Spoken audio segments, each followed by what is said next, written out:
Creia nisso. E o tema dessa noite é igreja, lugar de comunhão. Igreja, lugar de comunhão. Sabe que eles estamos comemorando as conquistas de vocês. Estamos comemorando aquilo que vocês têm realizado. Perdão, era para liberar as crianças, era comigo. Vocês estão na bênção, os pequenos. Tem uma palavra especial, uma linguagem especial, com a equipe super preparada para ministrar a vida de vocês. Então a hora de subir é agora. O último que chegar, criança tem que pedir para andar devagar, né? Mas eles fazem o contrário. Faz uma aposta e eles vão bem tranquilo. Uau, que lindo eles saindo, correndo. Glória a Deus. Sabe, nós estamos comemorando as conquistas de cada um. Então compartilhe aquilo que na sua família, na sua vida tem se realizado. Nós queremos, como igreja, estar juntamente com vocês, comemorando, fazendo, honrando esse tempo, porque nenhuma conquista é de graça. Não é por acaso, não é sorte, mas é esforço e preparação. E Deus valoriza muito isso. E isso tem a ver com comunhão, para não ficarmos compartilhando apenas lutas, desertos, desgraças, tristezas, doenças. Isso é importante, isso já fazemos naturalmente, porque cremos no poder que há da comunhão da igreja, e por isso queremos a solução. Mas compartilhar das vitórias também é muito bom, traz um ânimo, e você olha aquele irmão e fala, se ele conseguiu, eu também posso. Não é assim? Nós não somos daqueles que invejam e paralisam, porque não estou a fim de pagar esse preço. Mas eu pelo menos vejo isso. Se aquele conseguiu, eu também posso fazer. Porque nós todos recebemos essa graça, esse dom, talento, para realizar, criar coisas.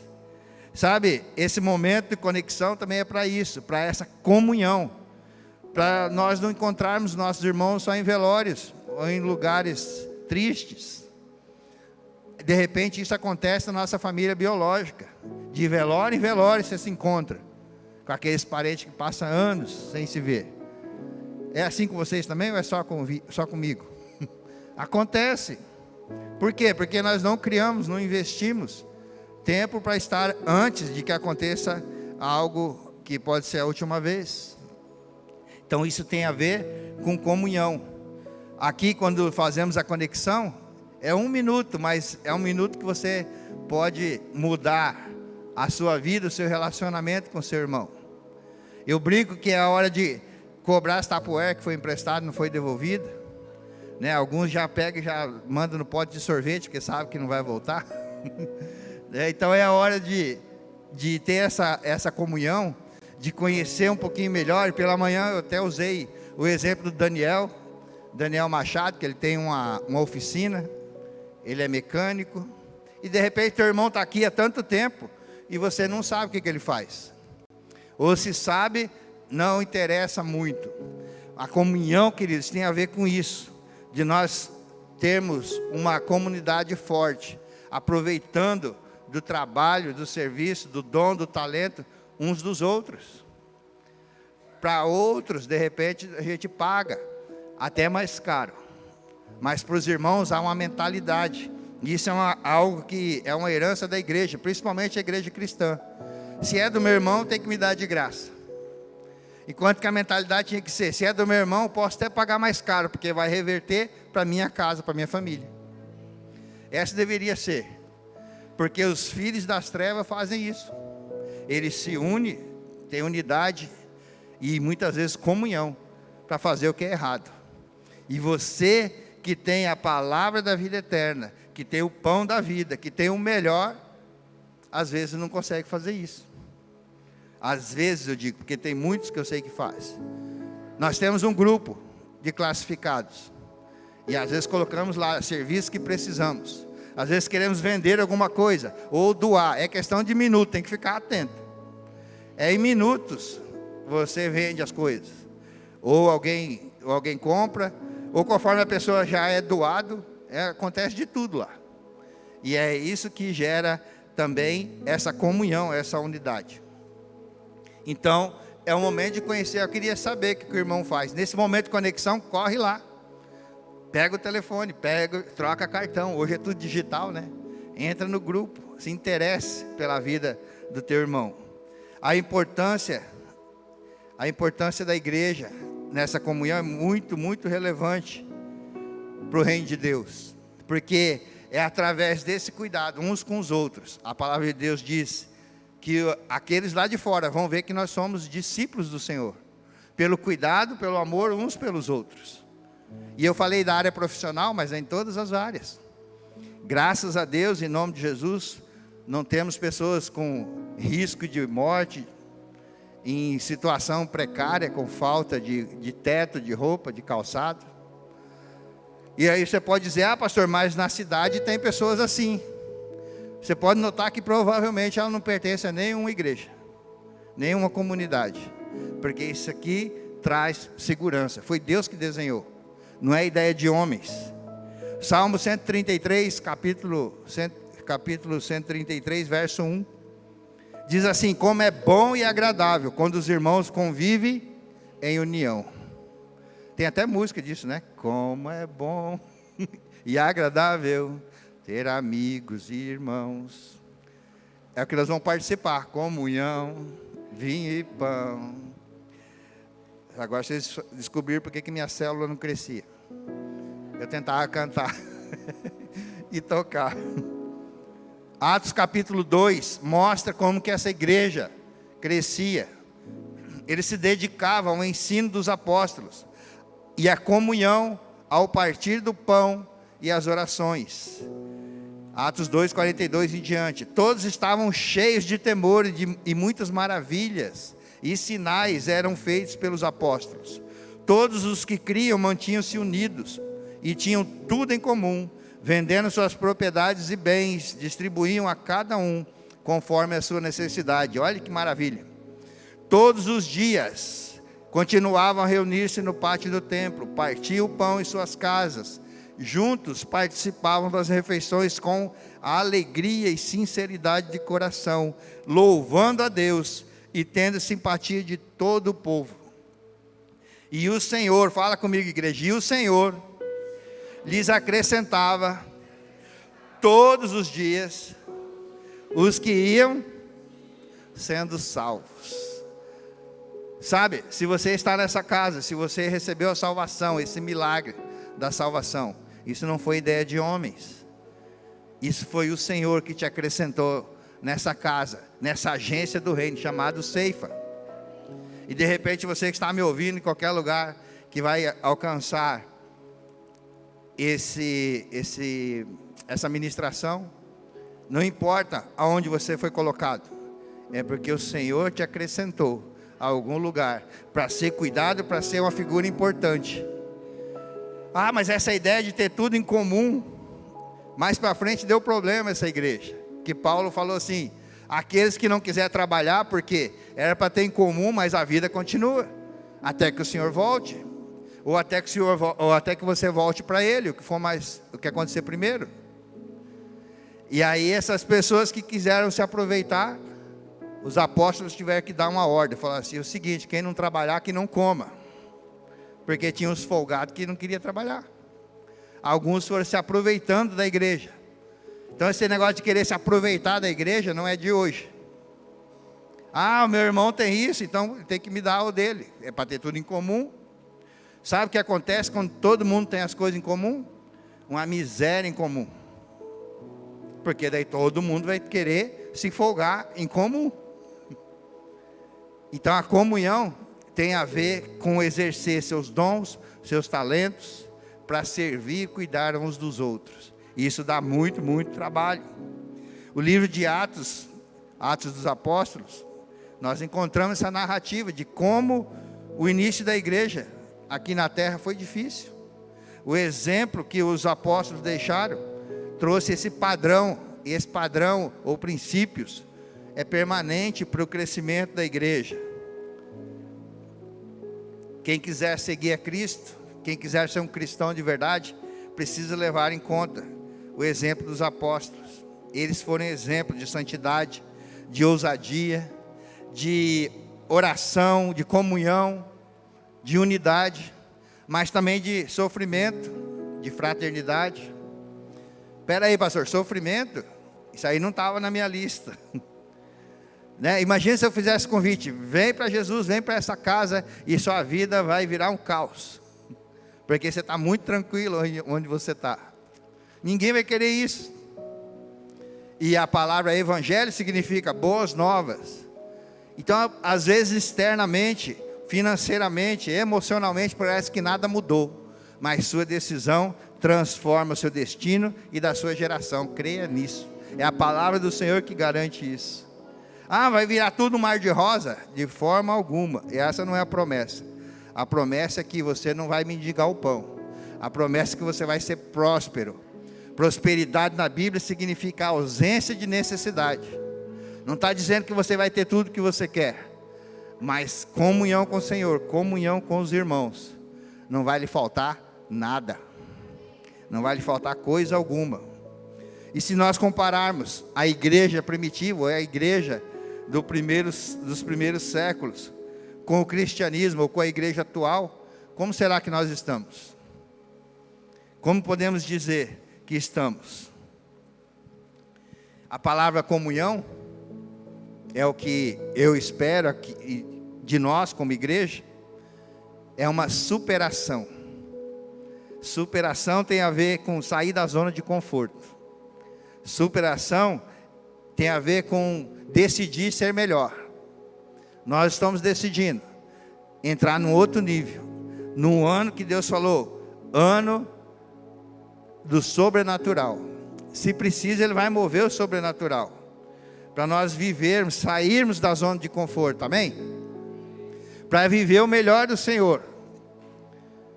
Isso chama-se superação, para essa comunhão maior ou melhor. Para nós não criarmos um lugar de conforto e não querer sair dali. Ah, está muito bom aqui, as coisas estão muito boas, não estou incomodando ninguém mais, nem o inferno. Alguma coisa tem que estar errada, porque o inferno precisa estar furioso conosco como igreja, e nós não temos que estar de boa com eles. Sabe, queridos, por que eu estou dizendo isso? Porque sair da zona de conforto é melhor do que ser tirado da zona de conforto. Porque a palavra mostra, na parábola da videira, aqueles que não deram fruto são cortados e lançados no fogo. Mas os que dão fruto é limpado para dar mais ainda. Então não tem mesmice no reino de Deus. Não tem aposentadoria no reino de Deus. Não tem férias no reino de Deus. Nós estamos em guerra. Estamos numa guerra espiritual. E a palavra diz que nossa luta não é contra carne nem sangue. Então não dá para baixar a guarda. Não dá para fazer de conta que está tudo bem. Algumas coisas que ocorrem na igreja de forma atual e que em Atos dos Apóstolos nós não encontramos na igreja primitiva. E o que era? E o que é? Pessoas que querem o benefício do que a igreja pode te dar. O que a igreja oferece para mim, para minha família, para meus filhos. Querem um cardápio do que eu posso acessar, que eu posso me beneficiar. E a igreja tem sido usada por muitos apenas para cobrar bênçãos de Deus, bênçãos dos céus. Nós precisamos entrar num outro nível de comunhão e adoração com o nosso Deus. O nível de comunhão com Deus, onde nós não vamos buscar só a sua mão, só o que Ele tem nas mãos, o que Ele pode nos dar, que já é muita coisa. Mas um nível de comunhão, de adoração, onde nós vamos buscar a face do Senhor. A face do Senhor. E quando você conseguir olhar dentro dos olhos dEle, você vai ver o quanto você é amado. Você vai ver o quanto Ele sonha com aquilo que Ele projetou você para viver nessa geração, para transformar essa geração. E às vezes a igreja está relativizando aquilo que a Bíblia chama de pecado, de forma normal, porque algumas coisas é normal. Eu lembro que eu fiz alguns exames há um tempo atrás, e o médico olhou, né, vários relatórios, não vou passar todos. Mas ele olhou a questão do fígado e tinha uma camadinha de gordura, não sei de quantos centímetros, mas ele falou. Pela sua idade, pelo seu peso, pela tocada, ele falou, isso aí é normal. É normal, mas não é natural. É normal pelos vícios. É normal pelos abusos. Mas não deveria ter aquela gordura no fígado. Porque é um dos órgãos vitais de todo ser humano. Então, não podemos aceitar algumas coisas como normal. Nós precisamos ser radical contra o pecado. Ah, mas fulano tem um probleminha. Ah, eu estou com um probleminha. Começando a chamar pecado de probleminha. Não é probleminha não, é pecado. E se nós não cuidarmos na nossa vida isso, o avivamento se esfria. Na próxima geração, e morre na segunda, na terceira geração. É isso que acontece. Na vida dos nossos filhos. Ah, mas eu me converti, meus filhos não passaram nem a metade do que eu passei. E daí? A métrica não é o que nós vivemos. É aquilo que a palavra está dizendo. E para eles ir muito além de onde nós fomos, e para as gerações futuras, eles precisam ser moldados, ensinados, uma guerra tremenda travada nos céus, para eles serem tudo aquilo que o Senhor quer que eles sejam. E isso é possível com comunhão através da igreja. Nós precisamos ter essa comunhão baseada na verdade da palavra, na verdade que é Jesus. Sabe quando você diz, ah, meu santo não bateu com o santo do fulano. Há um pregador, eu acho que é Mauro Cerulo, não tenho certeza, que quando ele cumprimenta alguém, outro líder, outro cristão, ele diz assim, o santo que habita em mim, saúda o santo que habita em você. Sabe, e a gente costuma escutar isso lá fora, meu santo não bateu com o de fulano. Sabe por que não bateu? Porque o dele ou o seu não está alinhado com o Espírito Santo. Já pensou nisso? Porque quando há essa unidade, essa comunhão, você parece que nunca viu a pessoa, mas está morrendo de saudade dela. E a conversa flui, e o Espírito testifica essa comunhão. É impressionante como isso funciona. E outra coisa, queridos, que o inimigo tem enganado muito. Eu já faço parte dessa igreja 29 anos. Já fiz parte de outras, não de forma oficial, né? Porque eu sei que eu fazia parte da igreja, mas como não fui batizado, não tinha carteirinha, não tinha sido reconhecido, não me decidi na primeira igreja da qual minha mãe toda a vida me levou, e cumprindo a palavra, ensina a criança que o caminho que deve andar, e ainda quando for velho não vai se desviar. Mas eu me batizei na igreja Ceifa, já vai fazer 29 anos. Por que eu estou dizendo isso? Porque no reino dos céus, um tempo de casa não quer dizer nada. Não existe, eu usei esse termo, não existe uso capião no reino de Deus. Esse negócio de uso capião é coisa de Brasil. Eu acho que é só no Brasil que tem isso. Não sei se outros países têm isso. É uma lei muito estranha. Que você vai, fica um tempo naquele lugar, daí você tem direito. Sabe, você foi criado na igreja de repente, desde pequeno. Aí Deus vai olhar e falar, ah, isso aqui estava sempre aqui, né? Por tempo de casa, então vamos levar. Tem um livro para você comprar depois lá no final, que diz, Deus não tem netos. Deus só tem um tipo de parente, filhos. Amém? E para os filhos tem herança. Para os filhos tem novas moradas. Para os filhos tem o reino de Deus. Para os filhos é essa comunhão. Glória a Deus. Então, queridos, não tem uso capião no reino de Deus. Não é tempo de casa que vai te levar para o céu. E a palavra de Deus diz que toda a terra pertence ao Senhor. Está escrito em 1 Coríntios e Salmo 24 também. E que o inimigo, sim, esse não tem nem onde morar. Ele fica prometendo coisas que não é dele. Ah, mas ele tem o inferno. Ele não quer ir para lá. E mesmo assim, vai pagar aluguel lá. Porque tudo pertence ao Senhor. Deus vai permitir que ele fique naquele lugar. Nós vemos essa história comprovada quando ele chega diante de Deus para falar sobre Jó. Lembra de Jó? E aí a palavra diz que ele vinha de circular a terra, de estar ao derredor, de estar vagando pela terra, porque ele não tem onde morar. Por isso que ele fica esperando que você dê uma brecha na sua vida para ele entrar com os seus. Aí se a gente faz de conta que está em comunhão, quando a coisa aperta, ele volta com 7 mais. E a nossa vida vai ficando literalmente um inferno. Aliás, inferno é isso que significa: ausência de Deus. A ausência de Deus. A igreja de Jesus Cristo iniciou sofrendo muita perseguição. Os apóstolos foram presos, alguns apedrejados, outros foram mortos. E tudo por quê?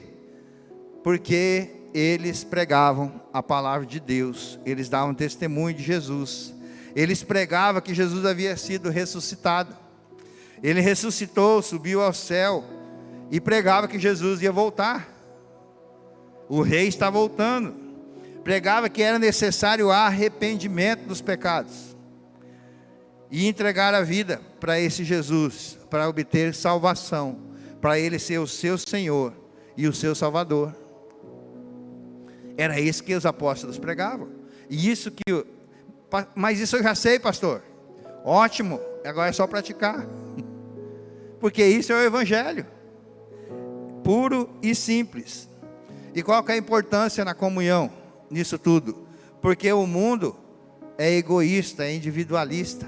Aqueles que não têm Jesus vivem assim, onde há uma busca desenfreada pelos próprios interesses, e não interessa que eu tenho que passar por cima de quem quer que seja.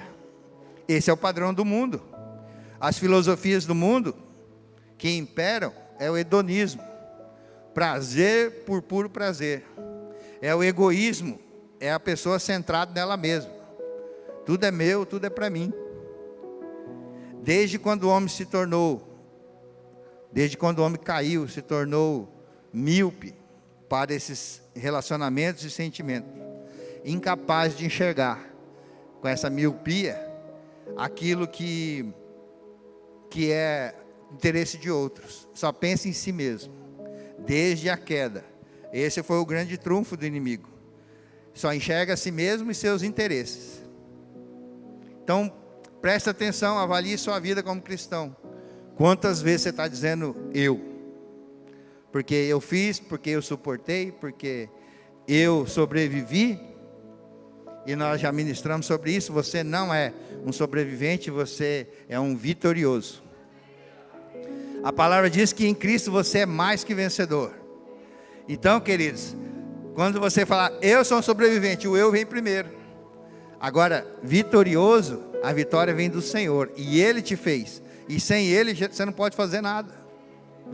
Então a diferença de um sobrevivente é que você vai ficar olhando para o passado, dizendo o quanto eu fiz, o quanto eu suportei, o quanto eu sofri, o quanto eu fui marcado, o quanto eu tenho cicatrizes, o quanto eu tenho feridas. Enquanto que o vencedor sabe que a vitória veio do Senhor, e ele levanta como guerreiro, olha para frente e fala assim: qual que é a próxima vitória? Qual que é a próxima luta? O que tem pela frente? Essa perspectiva muda tudo, o seu cristianismo. Deus quer te colocar por cabeça, não por cauda. Deus quer que você seja vitorioso. Deus quer que você seja líder a partir da sua vida. Não é para viver derrotado. Derrotado é o inimigo, que está desesperado porque não tem nem onde morar. E Deus nos conforta com a seguinte palavra, com os seguintes textos: pede-me e eu te darei as nações como herança. E quando você partir daqui, na casa do meu pai tem muitas moradas, Jesus falou. O inimigo não tem onde morar, e você recebeu a terra como herança e o céu para morar na eternidade. Simples assim. Neste tempo de indiferença, Deus chama seu povo. Indiferença daqueles que estão lá fora. Ele chama chama você, nos chama como cristãos verdadeiros para impactar o mundo com um estilo de vida de comunhão. Infelizmente, comunhão é uma palavra muito falada, muito comentada, mas muito pouco entendida e até vivida. Para muitos, comunhão é sinônimo de aglomeração, de ajuntamento, de agrupamento de pessoas. Isso é importante? Isso é importante, mas não é comunhão. Estar junto no mesmo lugar, fazer as mesmas coisas, isso não é comunhão. Por quê? Porque a pessoa pode até estar fisicamente, mas o coração está longe. A pastora G está ministrando, provavelmente nesse momento, lá em Rio do Sul, Santa Catarina. Está lá com o pastor Samuel, pastora Karina, que são a irmã e o cunhado da Lubiana e do Fernando. Está lá nessa missão. Mas com certeza, se ela não estivesse naquele lugar, ela não estaria em outro lugar, a não ser conosco. E o coração dela deve estar aqui. Como que está acontecendo? Daqui a pouco vai ter um monte de pergunta ali no WhatsApp. Como é que foi a ceia? Tinha muita gente? Como é que estava lá? Deu tudo certo? Porque o coração dela está aqui. Isso é comunhão. É isso que a palavra diz, isso que a Bíblia mostra. A palavra comunhão é relacionada à palavra grega que diz koinonia. A palavra grega para comunhão é koinonia, que significa estar em comunhão com, ter em comum, tornar-se participante, tornar-se um companheiro, associar-se em projetos comuns, ter intimidade. Isso é comunhão. Essa é a palavra que foi usada para a igreja primitiva. Como é bom e agradável que os irmãos vivam em koinonia. E isso tudo significa koinonia, comunhão. Sabe, queridos, quando você é desafiado para projetos, e nós temos muitos nessa casa, né? E nem comecei a desafiar da reforma que está sendo feita, que você está pisando nela já. Fica tranquilo que vai vir. Nós temos outros para serem cumpridos. Para Moçambique, para você fazer parte dos cursos, para as missões. Sabe, missão não tem como você ser cristão e escapar de missões. Porque missões você faz ela contribuindo, indo ou orando. Ah, eu não quero, não posso ir. Não tenho chamado para isso, ok? Tem que ter muita convicção, como foi falado nesse púlpito aqui. Não vá porque achando que o negócio é romântico. É pedreira mesmo. Não é para os fracos de estômago, principalmente. Ah, mas eu também não tenho, eu até gostaria de contribuir, mas eu não posso. Vai mexer no meu orçamento, vai, né? Sobre isso eu só posso dizer que Deus não fica devendo nada para ninguém. Nunca, em momento algum, né? Mas cada um tem que ter a sua experiência. Então você não pode contribuir, não quer contribuir, não quer ir. Orar você pode, e não te custa nada. Não custa nada. Cada vez que você for comer alguma coisa, lembra daqueles que estão em missões. Lembre-se dos missionários pelo mundo, que poderiam estar desfrutando de algo gostoso como você está. Simples assim. Antes de dormir, no seu momento devocional, não custa nada orar. Custa não? Quem acha que custa orar? Levanta a mão. Quem acha que não custa nada? Quem não acha que nem uma coisa nem outra? Se não custa nada, então ore por mim, ore por seu irmão, ore pela célula, ore pelos projetos, faça parte disso. Às vezes somos desafiados, nós trazemos desafios. Pastor, mas R$10 não vai fazer diferença nenhuma. Vai fazer diferença na sua vida. Porque é algo que pode ser mínimo para você, mas é uma semente que pode multiplicar, frutificar, e você se torna parte ativa desse projeto, sim. Ah, R$10 é muito, é 2, é um vale transporte, é meio pacote de arroz que eu tenho lá, é o que você tiver. Não diga que você não tem nada. Já ministramos sobre isso, o espírito de escassez. Lembra a viúva? Não tem nada, só um azeite, uma farinha. É o que você vai viver disso. Deus precisa da semente para colocar na mão dele e fazer diferença. Isso tem a ver com comunhão. Fazer parte, fazer o seu melhor. Ah, pastor, mas R$2 é o seu melhor? É o que você pode? Deus não vai rejeitar. não tem a ver com valor, tem a ver com o que Deus já derramou na sua vida. Amém? Isso é comunhão. Sabe, nos programas motivacionais, para fazer parte de um projeto, de uma empresa, sempre uso a analogia do porco e da galinha. Já viu isso, né? Que a galinha, ela contribui, ela bota o ovo, então ela só contribuiu. Mas o porco se envolveu, porque ele deu a sua vida, deu a sua pele, ele morreu para estar ali. Eu já vi isso algumas vezes, nas palestras mundo afora aí, e o tempo que eu era empresário também. Mas sempre focava no porco e na galinha. E de repente, eu quero trazer isso, de repente você está representando outro tipo de bicho, que nem está contribuindo, nem está se envolvendo. No reino de Deus é impossível. Aí que bicho a gente poderia ser nesse caso? Bicho preguiça? Tartaruga? Está todo mundo correndo, você está lá para trás? Ou um coelho que está todo mundo no ritmo e você quer estar lá na frente sozinho? Ou um elefante que gosta de aparecer, ocupa espaço e chega derrubando tudo? Ou um urso que está sempre de mau humor, não quer fazer parte? Tem tanto bicho que eu podia passar a noite falando só sobre isso. Sabe, a ciência diz que você é um animal racional. Mas a palavra de Deus diz que você é um filho amado, criado por Ele. Qual que você prefere?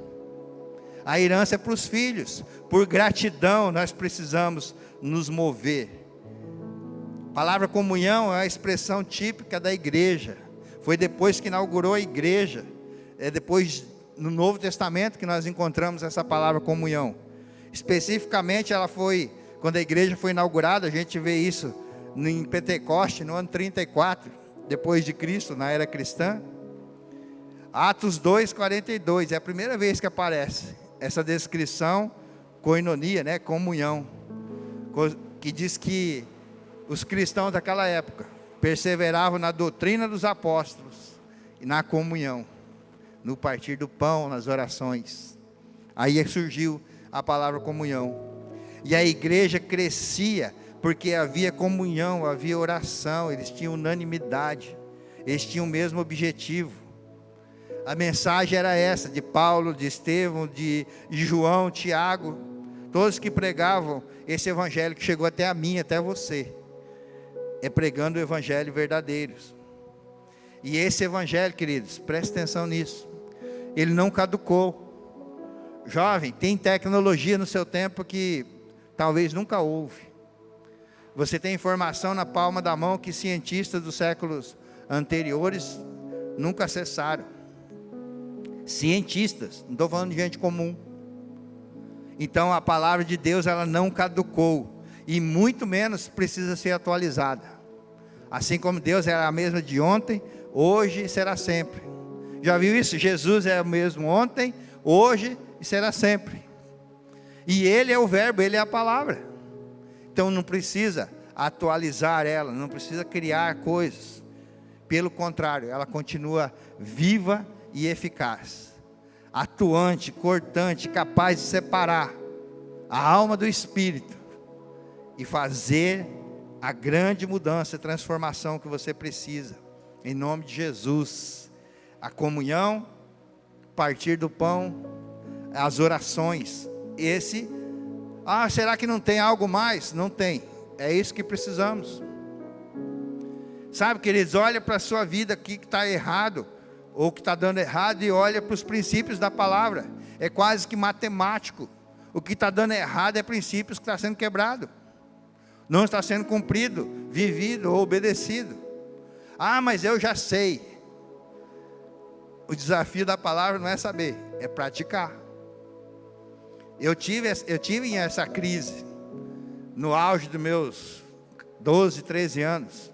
Falei, quando eu terminar e conseguir ler toda a Bíblia, aí o diabo vai ver que é bom para tosse. Aí nós vamos acabar com ele, porque o conhecimento, né, ia saltando. Quando você ia entendendo, uau, que legal, as histórias, vitórias, heróis da fé. Se sentia um gigante. Falei, vou pegar esse diabo pelo chifre, torcer, dar um nó. Mas para minha surpresa, e eu me orgulhava muito que meu nome estava na Bíblia, né? Meu nome está na Bíblia, do diabo não estava, que não tem um livro dele, mas de Gênesis e Apocalipse ele estava lá. E qual que é a diferença então, pastor? Por que você está dizendo isso? Que conhecimento, tempo de casa não vai te levar a lugar nenhum. Mas a prática dessa palavra vai botar o inferno para correr. Esse amém, olha, vibrei aqui por dentro. Eu imagino o inferno como é que ficou. Que amém.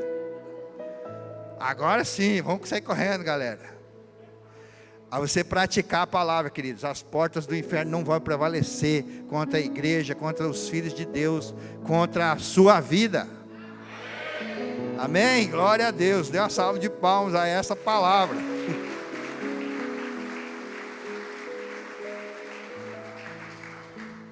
Então o que os apóstolos estavam ensinando e fazendo? Ensinando aquilo que temos que fazer hoje. A palavra não mudou, eles estavam fazendo o que Jesus ordenou, na última ceia, a ceia de Jesus. Naquela ceia, Jesus instituiu esse memorial, mostrou um ritual de aliança. Ele diz: fazer isso em memória de mim. Isso o quê? Participar do corpo e do sangue de Cristo. Uau! Então, a ceia do Senhor ela não foi, ela é um ato de consequências espirituais, a bênção e a maldição. A bênção te fizer parte, se praticar, se entender, se tomar para a sua vida como estilo de vida e não como uma religião ou religiosidade, tendo esta comunhão. É um ritual de aliança, uma aliança feita de sangue.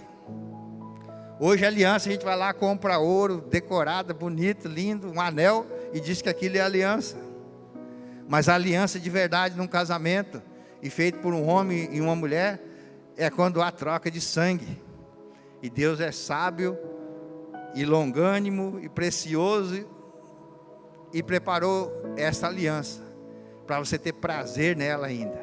E você pode renovar como casal, desde o seu casamento, desde a lua de mel, até que a morte separe. Estão entendendo? Sangue. É um tempo de comunhão que Jesus instituiu. No tempo dos apóstolos, essa ceia, ou essas festas, era chamada de ágape, do amor ágape de Deus, festa do amor, que reflete parte do propósito. Porque quando ele fala o corpo e o sangue, participar disso tem a ver com o amor de Deus derramado sobre as nossas vidas. Não merecíamos.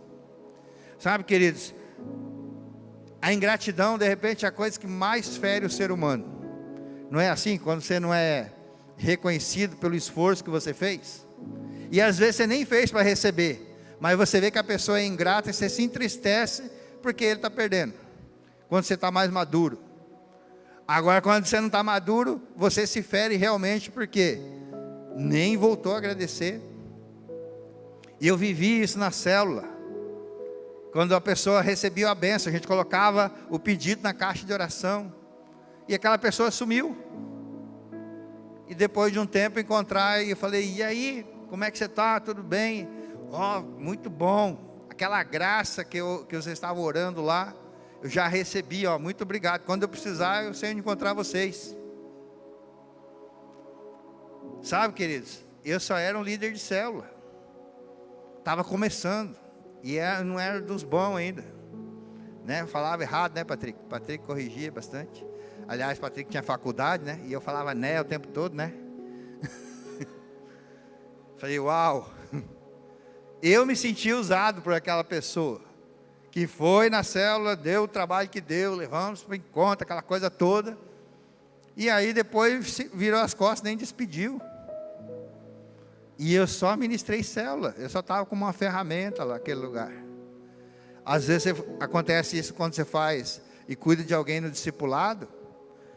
Enfim, gratidão, você sabe. Agora, como é que fica o coração de Deus, que deu o melhor que tinha no céu, que sacrificou alguém que nunca pecou, o seu mais amado filho, o único, para morrer por alguém, por pessoas que não merecem, que são ingratas por natureza, pela natureza caída, que são egoístas, que sem Deus até tem a coragem de desafiar Ele, de dizer que não acredita, ou fazer de conta que faz parte, foge da comunhão em vez de buscar a sua face. Ingratidão quebra ou quase que extingue a comunhão. E a comunhão precisa ser preservada, precisa ser cultivada.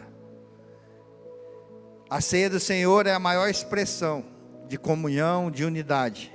Foi instituída pelo próprio Cristo. 1 Coríntios capítulo 11, a partir do verso 23. Paulo estava dizendo assim aos coríntios: pois recebi do Senhor o que também entreguei a vocês, que o Senhor Jesus, na noite que foi traído, olha a ingratidão aí, ele tomou o pão e, tendo dado graças, partiu e disse: isso é o meu corpo, que é dado em favor de vocês, façam isso em memória de mim. Quando ele diz façam isso, ele não falou assim, se tiver afim. É imperativo, é uma ordem da prática cristã. Da mesma forma, depois da ceia, ele tomou o cálice e disse: este cálice é a nova aliança no meu sangue. Uau! Faça isso sempre que beberem em memória de mim, porque sempre que comerem desse pão e beberem desse cálice, vocês anunciam a morte do Senhor até que Ele venha. E Ele está voltando, Ele vai voltar. Então a igreja é um lugar de comunhão, de fazer parte, de se envolver, de amar, também de se frustrar e algumas vezes se ferir também, faz parte. Ou só a família é perfeita? Se a igreja aqui na terra é formada de pessoas imperfeitas, não vai ter igreja perfeita. E eu aprendi isso muito cedo. Se você descobrir que tem um lugar perfeito, não vá para lá para não estragar. Não vá para lá para estragar aquele que está perfeito. Olha, aquela igreja é perfeita, aquela equipe é perfeita. Deixa eles lá. Não incomoda, que está dando certo. Um sentido de pertencer tem a ver com essa comunhão. Um ensaio para a eternidade. Um ensaio para a eternidade. Pastor, tantas coisas foram faladas. Nossa profissão, nossos dons, nossos talentos. Preste atenção, tudo que Deus te deu de dons, de talentos, para você exercer seu ministério. Se tudo isso não é para servir ao outro. Talvez, agora me foge a memória, provavelmente o único dom que pode edificar a sua vida é o dom de línguas, que é uma conversa só entre você e Deus, mas ninguém sabe. O inferno fica maluco para querer saber o que você está falando. Não tem tradução simultânea para isso. Pastor, mas às vezes nem eu sei o que eu estou falando. Ótimo, é porque você está comunicando com o seu espírito, com o Espírito de Deus. Essa igreja hoje, queridos, é a igreja militante. Nós estamos nessa igreja militante, por isso a comunhão é importante. São tempos difíceis sim, de conquista, de guerra, onde nós devemos avançar no reino de Deus, onde a igreja precisa estar revestida da armadura de Deus, da armadura que Efésios 6 descreve como deve ser essa armadura: o cinto da verdade, a couraça da justiça, o capacete da salvação, o escudo da fé, tudo armas de defesa, o calçado do evangelho da paz, a espada do Espírito. Capítulo 6, versículo 13 de Efésios. Acho que está ali? Não, já está lá em Coríntios ainda. Efésios 6, 13, eu gosto muito desse versículo. Por isso, vistam toda a armadura de Deus. Não dá para usar a armadura mais ou menos. Você imagina eu vir ministrar aqui, camisa, terno, meia, paletó e tivessem a calça? Ninguém vai prestar atenção. Ninguém vai acreditar. O inimigo vai rir de você. A armadura tem que estar completa. Uau! Diz assim, completa. Por isso vistam toda a armadura de Deus, para que possa resistir no dia mau e permanecer inabalável. Uau! Depois de terem feito quase tudo, depois de terem feito em todos os finais de semana, depois de terem feito conforme o tempo que você tiver, depois de terem feito conforme der vontade, depois que sobrar tempo na sua vida, é isso que está dizendo o texto. Olha que maravilha, permanecer inabalável, depois de terem feito tudo. Uau! Tudo que? Revestido dessa armadura, para que você resista até o dia da volta do Rei dos Reis, do Senhor dos Senhores. Uau!